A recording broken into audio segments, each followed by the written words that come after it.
బండి సంజయ్ గారు తమరి కొడుకు మీద తెలంగాణ ప్రభుత్వం వివక్షపూరితంగా ఎటువంటి కక్ష సాధింపు చర్య చేయడంలే. మీ పట్ల మీరు కేంద్ర మంత్రిగా మీరే స్వయంగా మీ కుమారుడిపై వచ్చిన ఆరోపణలను నిష్పక్షపాతంగా విచారణ చేయడానికి కోరాల్సింది.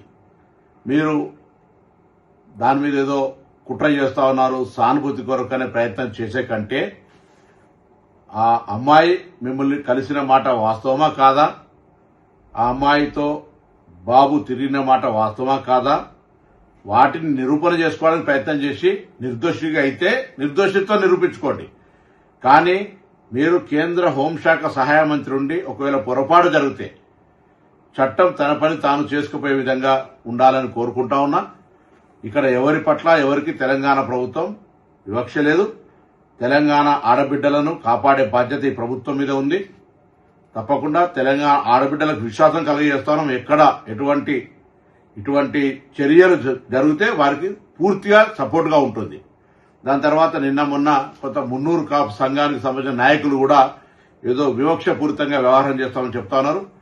నాకున్న సమాచారం మేరకు ఆ అమ్మాయి కూడా సేమ్ మున్నూరు కాపు వర్గానికి సంబంధించిన అమ్మాయి అని తెలిసింది. కాబట్టి ఇందులో ఎవరిని బ్లేమ్ చేయడానికి వాడుతున్నటువంటి అంశం లేదు ఇందులో. కాబట్టి ఈ ముఖ్యమంత్రి గారు కూడా ఈ అంశం మీద విచారణకు ఆదేశించినారు.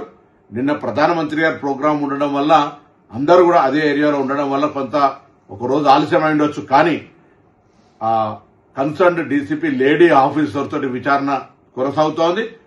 దోషి ఎవరు కూడా తప్పించుకొని పోలేరు, ఎంతటి పెద్దవాళ్ళైనా అనేటువంటిది ప్రభుత్వం అంతే కఠినంగా అంతే సీరియస్ గా వ్యవహారం చేస్తుందని గౌరవ ముఖ్యమంత్రి గారే స్వయంగా మరి డీజీపీ గారిని ఆదేశించినారు.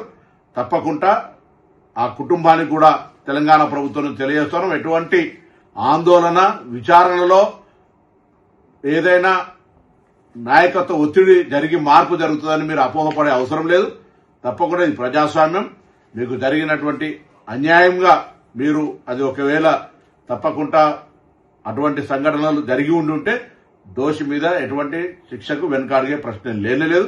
కాబట్టి నేను ఈ సందర్భంలో మరొకసారి మా పార్లమెంటు సభ్యుడిగా మరి కష్టపడి రాజకీయాల్లోకి వచ్చినారు, బ్యాక్వర్డ్ క్లాస్ అంటా ఉన్నారు. దానికి ఎక్కడ కూడా అవన్నీ కూడా ఈ సంబంధించిన ఇష్యూకు సంబంధం లేదు. కాబట్టి మీ పట్ల డెఫినెట్లీ అదే మా పార్లమెంటు మెంబర్గా మీకు రెస్పెక్ట్ అనేటువంటిది రెస్పెక్టే. కానీ ఇటువంటి సంఘటనల పట్ల మనం వ్యక్తిత్వానికే మచ్చగలిగేటప్పుడు మనమే ఒక అడుగు ముందుకేసి అటువంటి దానికి విచారణకు సహకరించి మనం చేయాల్సి వస్తుంది. లేకపోతే అధికారాన్ని వినియోగించుకొని మనం విచారణకు అడ్డంగా పోయేటువంటి పరిస్థితుల వల్ల మనం దానికి వ్యవహరిస్తున్నట్టు వస్తే ప్రజాస్వామ్యం గౌరవించదు అనే మాటలు దయచేసి బండి సంజయ్ గమనించాలని కోరుతా ఉన్నా.